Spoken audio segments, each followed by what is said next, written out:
The United Nations Biodiversity Conference, or COP15, just finished in Montreal. Now, China has presidency over this particular conference, and what is considered to be a historic agreement has been reached.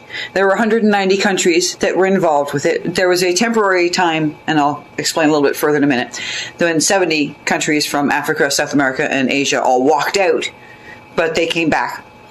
Part of this is the idea that all of the countries are going to make an effort by 2030 to have upwards of 30%, if not better, of their land and water areas protected. As it stands globally, 70% of land is protected and 10% of marine life and areas are protected. That's not a lot.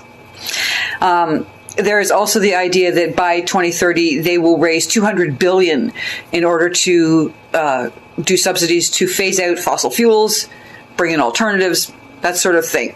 Now, the reason why temporarily there was an exodus of 70 countries is because there is a proposition, and I happen to agree with it, that these countries, the poorer or less developed countries, shouldn't have to come up with as much money as the, United States, Canada, the supposedly wealthy countries.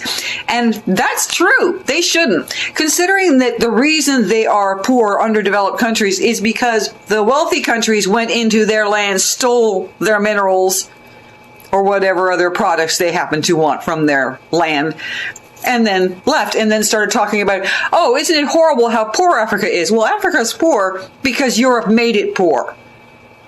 The African country itself was an incredibly rich land, and that's why Europe invaded it and stole from it.